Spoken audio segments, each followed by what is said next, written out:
Hari ini kita akan membahas sistem informasi dan bisnis.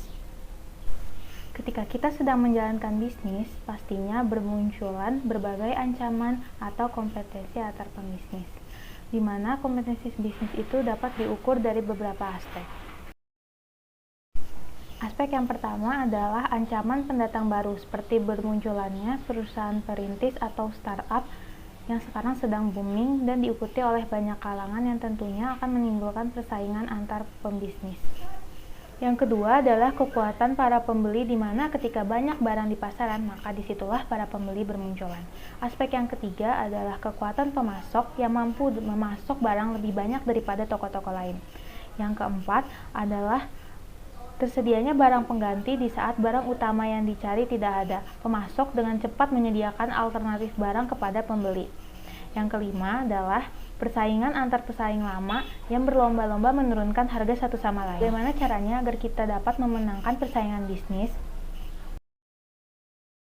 Menurut Porter, ada 3 cara yang dapat kita gunakan. Yang pertama adalah low cost leader strategy, yang memproduksi atau membeli barang atau jasa dengan nilai yang sebanding dengan biaya yang lebih rendah daripada pesaingnya. Yang kedua, ada different strategi, yaitu mendorong konsumen memilih satu merek atau produk di atas yang lainnya di tengah ramainya persaingan.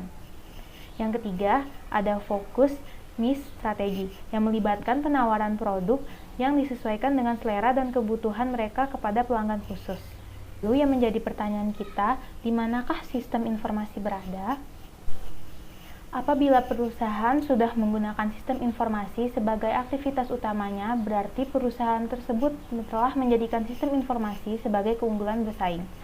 Selain perusahaan, biasanya sistem informasi juga sudah banyak digunakan oleh pemerintah yang bersifat non-profit. Lalu setelah kita memiliki sistem informasi sebagai keunggulan bersaing, apalagi yang harus kita lakukan? Kita bisa mengevaluasi visi, misi, strategi bisnis, dan teknologi yang dipakai dalam perusahaan. Dari situ kita akan melihat bagaimana gabungan dari komponen-komponen tersebut berjalan menyokong teknologi. Saat ini, Indonesia melalui Kementerian Perindustrian telah merancang Making Indonesia 4.0 setelah peta jalan terintegrasi untuk memasuki era industri 4.0. Dampaknya adalah seluruh instansi yang terkait saling berkolaborasi satu sama lain dari industri, pemerintahan, asosiasi, dan pendidikan. Dengan adanya industri 4.0, otomatis lapangan pekerjaan akan jauh meningkat dan bisa dipersiapkan dengan baik dari sumber daya manusia. Kita dapat membuka lapangan pekerjaan untuk SDM yang kompeten.